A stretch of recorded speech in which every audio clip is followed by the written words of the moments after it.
уважаемые коллеги, члены оперативного штаба. Мы сегодня первый раз заседание оперативного штаба с учетом сложившейся ситуации в республике и за пределами республики в России, что происходит и что делается. Сегодня все, наверное, знают ситуацию. С нашего района принимают участие больше 400 сотрудников. Ну что мы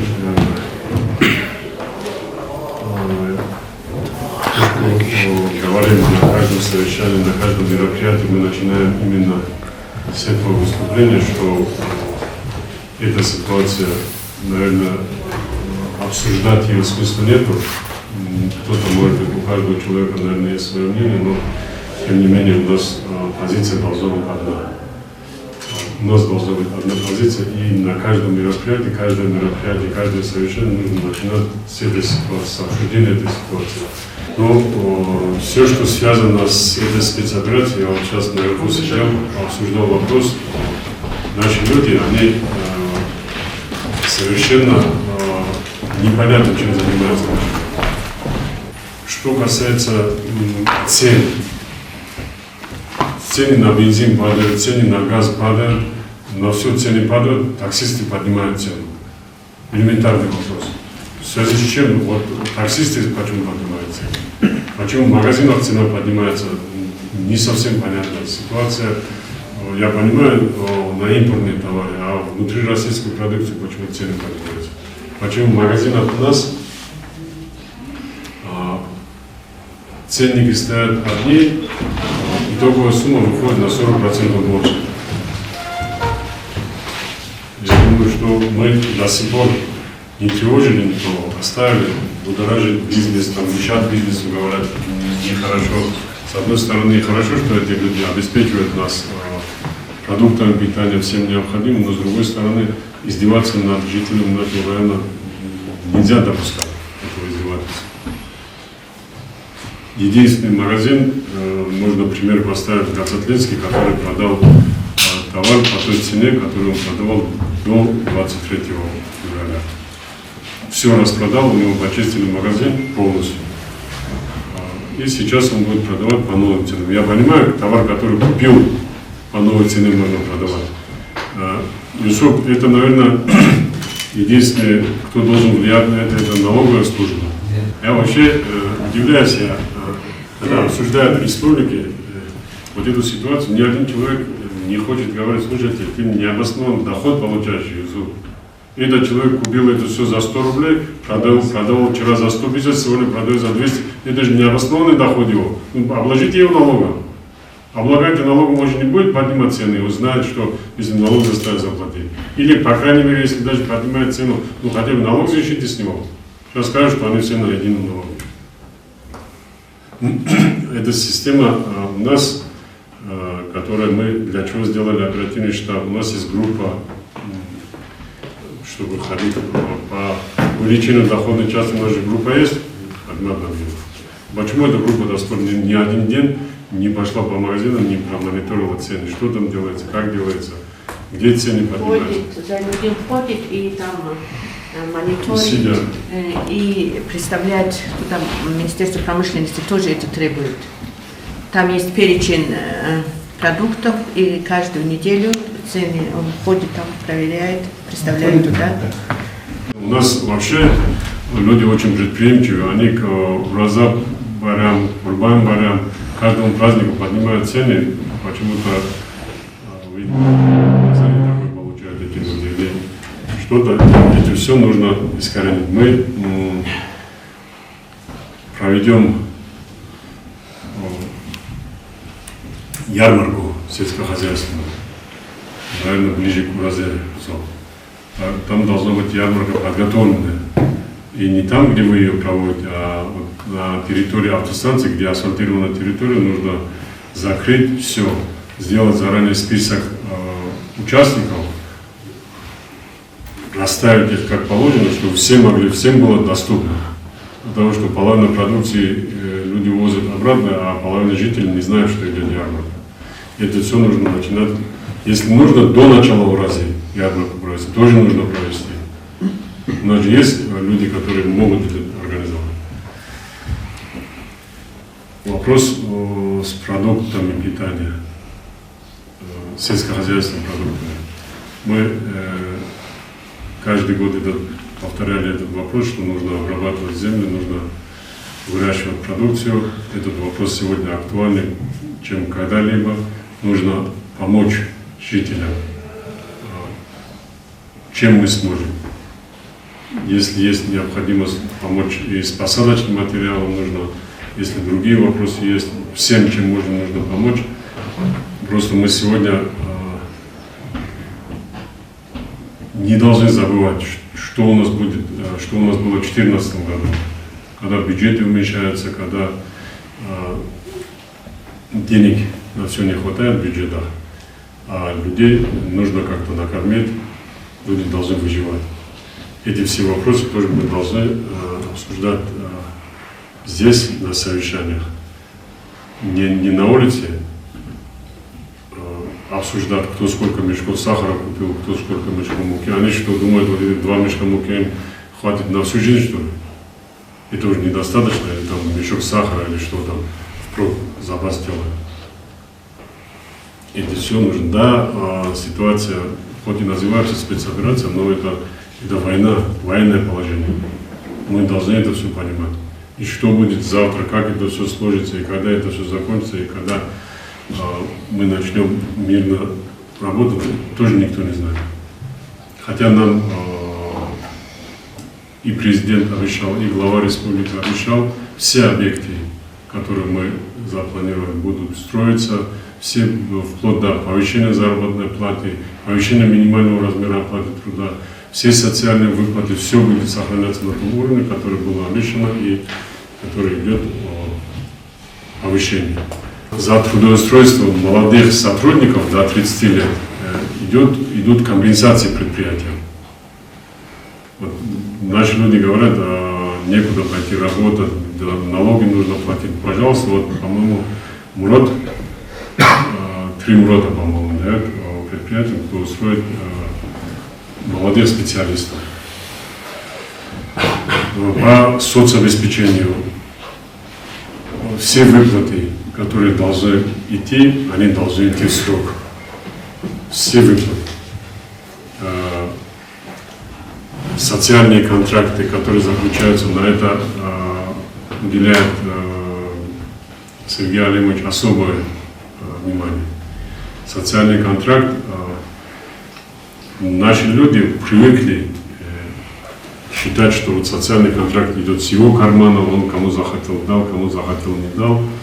Мы сейчас, Рамазан Амарович, надо, наверное, создать группу, провести проверку, кто получает эти социальные контракты, и нуждающие ли получают, или не получают те, кому кто-то захотел, выплатили. Это очень хорошие подспорье, до 250 тысяч рублей человек может получить на открытие своего дела.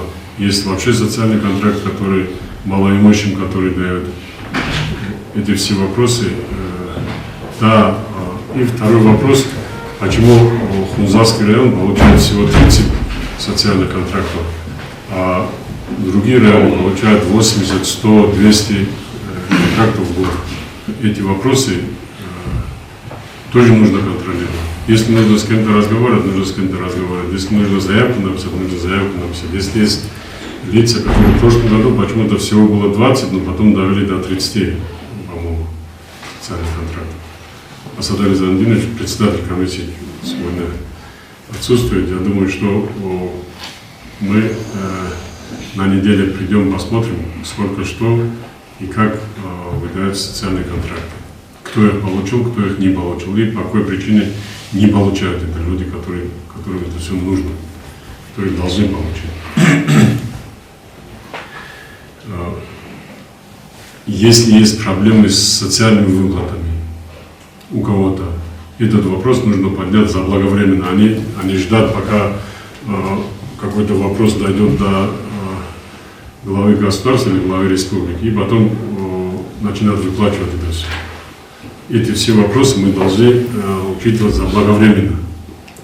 Проблемы для этого у нас нет. И банковская система работает, и транспортная система у нас работает. Все работает у нас. Никому никаких проблем нету, никому ничем, ни в чем никто не ограничен.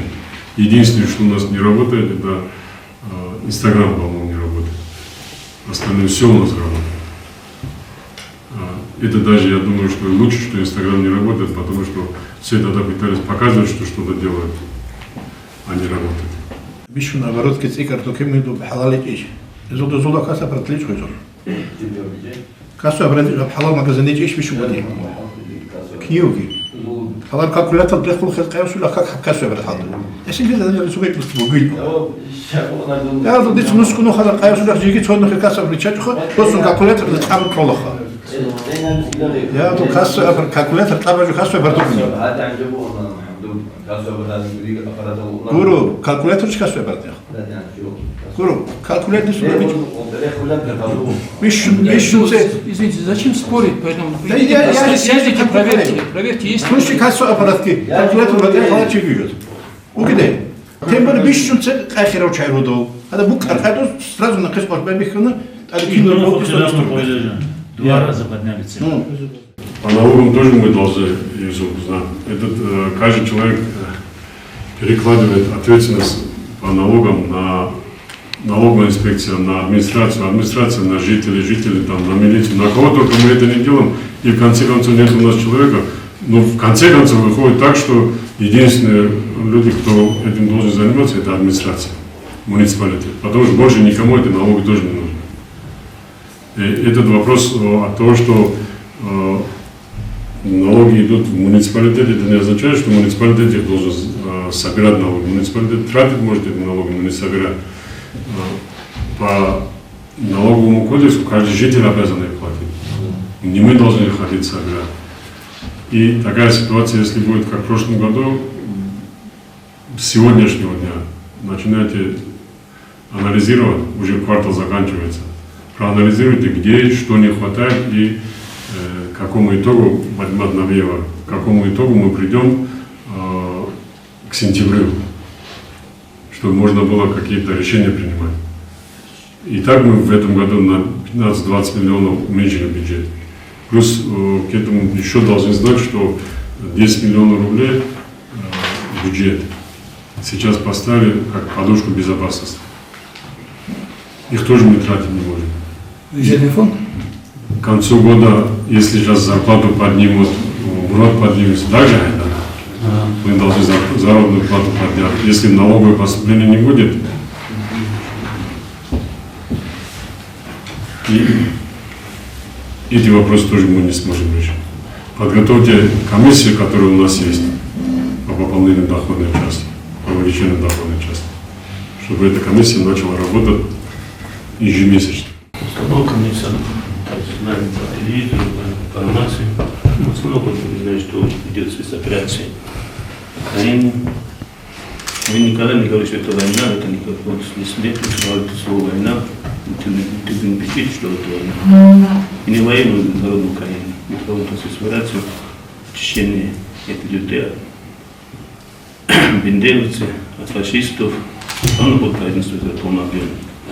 Первое, что хочу сказать, те мероприятия, которые проводились в Хонзаселе, в Хонзахе, такие мероприятия за поддержку президента, за поддержку армии проводились во всех администрациях.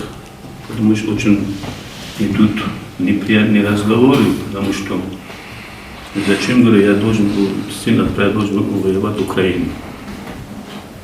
Возвращает мою сына и все остальное. Пишут, что говорят, что он в срочной службе служил, когда он контракт подписал, когда деньги получали, люди не понимают, что там в срочной службе кто там не проходит. И первоначально эти люди попали, потому что вы тоже курсы видели, при перевозке этих оружий, доставка, все остальное, обеспечение, все остальное, срочники были задействованы для того, чтобы там к нему вокруг этой Украины были задействованы срочники. Доставку, все остальное. И некоторые командиры получили этот сигнал начала спецоперации. я хотел сказать, основной идет вопрос сейчас по призыву. По призыву я бы хотел дополнительно провести с главами, руководителями, ветеранскими организациями, другими, которые почетными людьми провести серьезные совещания, и по добровольцам, которые сейчас идут в Украину сейчас. У нас это есть очень много добровольцев, Схолчева, данными не можем давать вам, но с нашей, он пока у нас двое есть таких, до 40 лет они подписывают контракт, как военнослужащие, до 60 лет с ним составляют трудовые договора, они тоже будут получать как военнослужащие по контракту, Все это вопрос решается, уже формируется эта команда, тоже отправляется тоже, где будут формированы, где будут их обеспечены, где будут дальше отправлять их в сторону Донбасса и Луганской области. Я бы хотел, вот то, что я насчет добровольцев, то есть остальное, СМИ это тоже вопрос нигде не учитывал, потому что это запрещено, просто мы вводим эту информацию в общих общениях и по телефону. Если кто-то желает, что остальное, они будут обеспечены по всем пунктам, как получает контрактник и те же самые льготы, если не дай Бог, что с ним случилось, если он погиб или без пропал. Они все получают такие же льготы. Очень много сейчас мы создали, и у нас уже, знаете, у нас 5 человек, груз 200, из них один еще нету человека пока. Всем этим людям, которые умерших, родителям, женам, детям, мужу, все обеспечено, но получается очень документы пока разбираются друг друга, жена мужем, они бывают разведены, все равно муж, жена, дети, все получают льготы. Это от 7 миллионов плюс 5 миллионов. Они будут распределены между этими родственниками. И плюс дополнительно, что вы тоже курсовали, женщина 50 лет, она уходит в пенсию, она будет увеличен пенсионный возраст, как будет 60 лет, 50 лет она получает будет пенсию, мужчина 55 лет. Тоже будет получать пенсию, все документы мы представляем военкомат Республики Дагестан, пенсионный отдел, потому что военнослужащий погиб при прохождении военной службы. Хотелось бы, вы не озвучивали, что операция проводится неправильно, там другие что неправильно, за это будут примерно все остальное, ближайшие будут занимать другие структуры, для этого административные, уголовная ответственность будут привлекать, в основном это использование нашими детьми, нашими людьми, которые не знают, что в Инстаграме можно, они написали, да, я поддерживаю это, написали там лайки и все остальное. Все равно этот вопрос будут, они контролируются по линии стоящей структуры. В конце концов, это придет отвечать нам тоже, объяснить людям. Что военком говорит, да, это никому не секрет, обсуждать в кулуарах эту ситуацию, наверное, не стоит, особенно нам, служащим. Более того, мы должны понимать, для чего и как эта спецоперация проводится. Больше всего мы должны понимать, и я с чего начал, на каждом мероприятии, где бы мы что бы ни проводили, мы должны начинать с этого. Что касается подъема цен на продовольственные и иные товары, в условиях рыночной экономики каждый предприниматель сам определяет, какие цены устанавливать. Но, тем не менее, наверное, без контроля это нельзя оставлять. Если в течение 60 дней более чем на 40% поднимается цена на какой-то товар, в этом случае по этим фактам проводятся проверки, отслеживается, устанавливаются причины, почему все-таки это подняты цены. Есть ли же обоснование этому? Но нашим предпринимателям, наверное, есть смысл нам собрать хотя бы основных предпринимателей здесь и поставить вопрос. чем связан подъем цен. Оптовые цены подняты, или же они уже, забегая вперед, предотвращая риски, которые могут быть для них возникнуть, заранее надбавки устанавливают к ценам. Вот это надо сделать нам, я думаю, было бы разумно такое совещание с участием предпринимателей, если мы проведем. Вот. Что касается непосредственно проверок субъекта предпринимательской деятельности, вы, наверное, сами тоже слышали в этот период в связи с теми ограничениями, которые вводятся в отношении нашей страны, те санкционные меры, которые вводятся, дана команда к минимуму все проверки сводить. Не проверять предпринимателей. Наверное, по линии налоговой тоже есть эти указания, по всем линиям, дабы не навредить, не помешать предпринимательству. Но, тем не менее, предприниматели тоже это наши граждане, люди, которые с нами живут, и они знают, что население и благополучие населения зависит от того, как они торгуют, насколько порядочно они к этому подходят. Пользуясь ситуацией, просто искусственно завышать цены, это, конечно же, не обосновано. И мы, наверное, будет правильно, если до них это доведем. На следующей неделе запланируйте совещание с предпринимателями, хотя ведь я думаю, такие предприниматели, которые, я же сначала сказал, на праздник Урбан-Байрам и Ураза наши люди поднимают цены. Обычно вроде должно было быть снижение цен, а зная эту ситуацию в наших магазинах, в том числе, купленный товар до начала этой спецоперации начали продавать по воздушным ценам. Просто с воздуха взять. Да, это сейчас они могут сказать, что мы покупаем на рынке в Махачкале, наценку делаем. Неделю назад, которая была ситуация, с прошлыми ценами приобретенный товар продавали даже дороже, чем нынешние цены. Такие тоже есть ситуации. Поэтому, конечно, нужно проводить с ним беседу, разговаривать нужно, закрывать их нельзя. Если эти магазины не будут работать, мы же обеспечивать наших жителей. И минимизировать эти проверки тоже, это указание, прямое указание есть. И оказывать им поддержку, помощь, в чем нужно. Но они тоже не должны забывать, что они жители и граждане нашего района, нашей республики. Управление МВД на сегодняшний день те же самые требования, то, что и другим организациям державных служб. И у нас и усиленный режим в том же порядке, и очень много бумаг поступает, и требований поступает. Именно вот сейчас идет очень большая война, вот именно информационная война идет, выставляют много фейковой информации в сети интернет.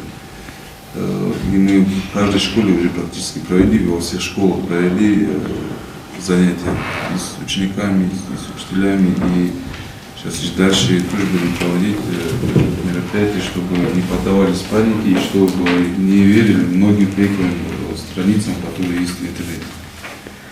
Поэтому,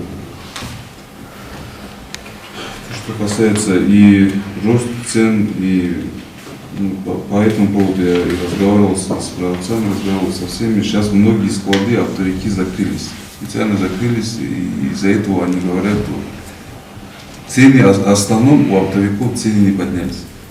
Вот они, оптовики, как покупали, так и покупают, а розницу, кто продает, они закрыли, специально склады закрыли и продают им по, как они хотят, вот такую сумму озвучивают и продают. В Махачкале многие склады, оптовые склады закрылись и ждут, пока еще больше цены поднимутся.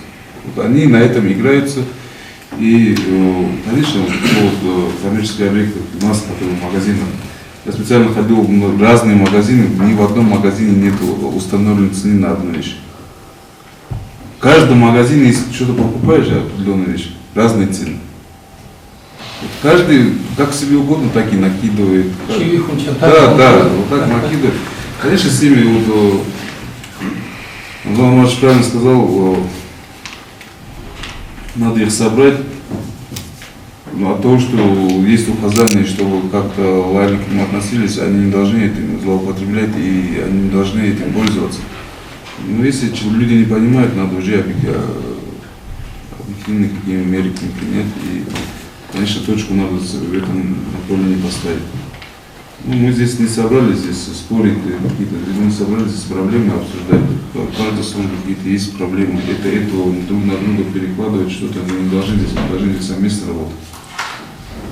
Это должна налоговая сделать, это должны это делать, это так не должно быть. И каждая служба, если свою работу будет делать, у нас не будет проблем. Мы должны совместно работать. И у меня есть упущение, но у всех бывает упущение. Поэтому надо совместно организовать, встретиться с предпринимателями и с другими организациями. В основном у нас говорили, что почти 400 человек у нас находится на спецоперации. Там, родителям тяжело, это каждому понятно. Это не осталось, наверное, мало кто, наверное, остался, это кого это не коснулось. У кого-то родственник, у кого-то дети, у кого-то кто-то, у кого-то супруг, у кого-то кто-то находится там. Но многие, бывает, панику наводят. Вот сейчас многие, наверное, не знают, за осуждение этой войны уже есть специальная статья ответственности, и административная есть, при повторном уже уголовная идет. Поэтому надо до людей доводить, это мы к этому столько лет сдерживались. Ну, сейчас, чтобы осуждать действия нашего президента, мы должны это все доводить до граждан, для простых граждан. Добрый день. Подтверждаю слова начальника милиции отдела МВД. Действительно, многие склады непосредственно сам посещал эти рынки оптовые, многие склады закрылись, закрываются не по обоснованной причине, но тем не менее есть поднятие цен на оптовых складах, оптовых рынках, но не до такой степени, так как продают розницу. По гуманитарной помощи на сегодняшний день собралось, мы закупили около 800 мешков муки, около 500 продовольственных наборов макарон, риса. Там уже у нас идет и кофе, чай, влажные салфетки, которые у нас просили туда отправить. Если Всевышний позволит, в субботу, иншаллах рахман, в 10 часов утра мы хотим отправить машину КАМАЗ, первый наш, организовать это все совместно всем районам и отправить гуманитарную помощь. Все приняли участие, практически не остался ни один человек, который не принял участие в этой акции, которая была объявлена для сбора гуманитарной помощи. Кто продуктами принес, кто одежду принес, кто еще что-то принес, кто деньгами дал. Эти все люди должны знать, все, что они дали, оно идет именно на те цели, которые были собраны, на благотворительность.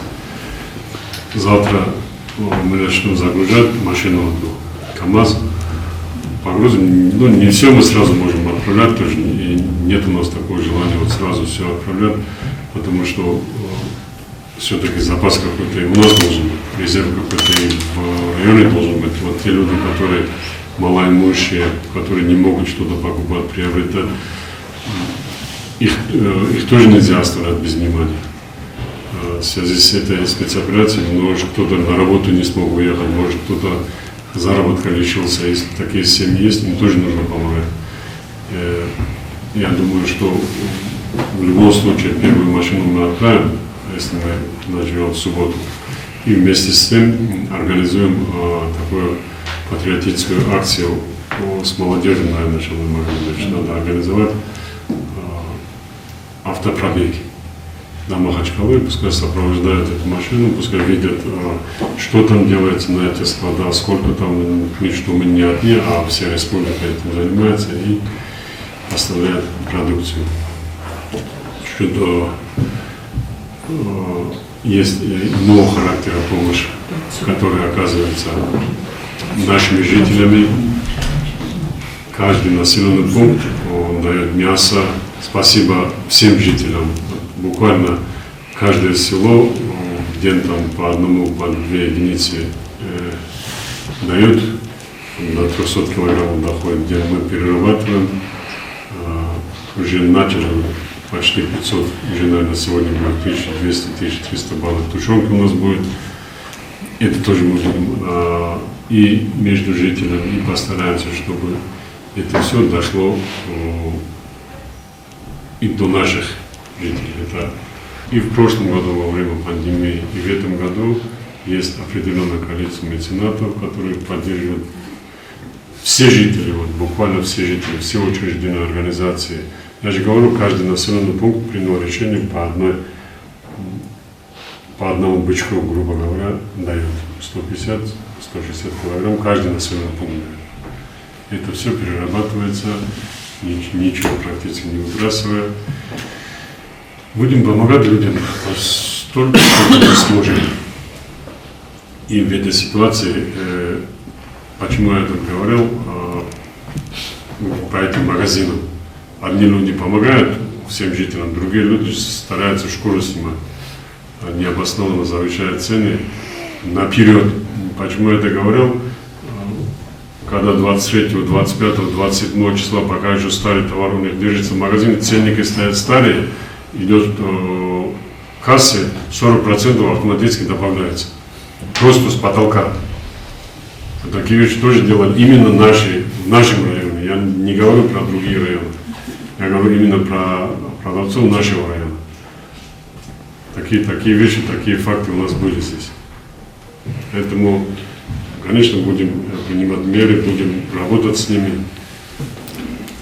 И не только, как Махамад Аджиев говорил, друг на друга переваливать работу, а все вместе должны это все организовать и работать. Производитель района, по вашему предложению, поставляет мясо. Уже активно включились в эту работу и сельские администрации. Еще не вопрос, что работа не геосарка, тушенка же гази мясо, поставить гази олом, мен гало 50 орани, 100 орани, никакого основного мяса. 150 килограмм олиуку минимум хозяйства. Я хочу орани даги контроль же был обсад. Хозяйство основное же было мясо, производство мяса. Так, хозяйство что идет? Ну, основной яровой сев, был вопрос ярового сева и окрупная компания. По этим вопросам тоже по сравнению с прошлым годом и не был, намного лучше идет работа. И задача, что нужно, что посева было больше. Ну, проблема, семена свои есть, но от Аллаха не группу семена. По плану у нас где-то 4000 гектаров был яровой север, но в основном население в горах, что вот в районе, внутри района, вот, что не спахан, не сено, надо озадачить глав среди администрации, картошка, основной уже на картошку, где у нас в горах где-то 350 гектаров под картофель бывает, вот это надо. Ну, это село надо определить, где картофель растет, где что-то другое растет. Да, у нас в составе Минтруда есть предложение к работодателям, именно не государственным учреждениям, а предпринимателям, которые занимаются свой скот, выращивают там продукцию животноводства, растениеводства. Мы можем направить наших безработных к ним на работу, при этом мы можем оплатить им МРОД плюс социальное страхование, страховые взносы. Кто желает, может обратиться к нам в Центр занятости. По линии Минтруда такая программа сейчас начала действовать. Они сами должны принимать людей через вас? Да, мы направляем безработных, они принимают, и мы в конце, они оплачивают их работу, и по всем документам, по табелю учета рабочего времени, выплаты, заработной платы, мы перечисляем им вот потраченные средства на одного человека, это где-то 17-18 тысяч. Это по договору они могут или обязательно на работу должны, штат должен? Нет, они должны их принять на работу, мы направляем, они должны быть безработные, мы предлагаем работодателю вот такого-то человека, человек согласится, и он принимает его на работу. И после принятия работает месяц, после работы, вот табель, он уже выплачивает работодатель свои средства, и по проведенной работе вот выплаченные средства мы ему компенсируем. Это сколько времени будет компенсация? Ну, может, в зависимости от работы, и там полевые работы, там окот скота, может быть, стрижка овец, но если месяц, если у него и продолжается дальше, до 3 месяцев можно. Пожалуйста, И если вот плодоовощную какую-то продукцию надо перерабатывать, ну, на эти цели можем выделить людей. Если у вас уже есть селение, там люди бывают, что мы не можем направить людей, вот, которые вот сейчас живут здесь, и идите на Кутан работать, это уже расстояние. Мы насильно их туда не можем отправить. И за 14 тысяч человек тоже не может туда поехать. Ну как, сможет, наверное, но он скажет, давайте мне условия, это то, там жилье, может, я с семьей хочу переехать. Таких условий там на Кутане нету у многих. Вот такие предложения есть, но все желание от безработного зависит, чтобы он добровольно согласился, пошел работать на эти работы. Ну, многие, вот сейчас мы созванивались с работодателями, где-то 10 или сколько там работодателей изъявили желание участвовать в этой программе. Ну, у нас еще сейчас положение, порядка предоставления ничего нет, но с министерства нас уже вот так подгоняют, говорят, вот мониторьте ситуацию, давайте нам письменно вот укажите, сколько, кому, что нужно. Вот, а впоследствии будет и порядок, вот, желающим могут обратиться. У нас район, он автономно, без республики не может. То, что делается в республике, мы тоже должны делать. Все процессы, которые идут в республике, они должны протекать и в районе тоже. И благотворительность, и работа с общественностью. Шамиль Магомедович, каждому главе нужно дать указание, чтобы, начиная с сегодняшнего дня, проводили, хотя они и так проводят мероприятия, разъяснительную работу, беседы с этими жителями надо проводить в каждом населенном пункте ежедневно. И все сотрудники администрации, все работники оперативного штаба, члены оперативного штаба тоже должны быть активно участвовать.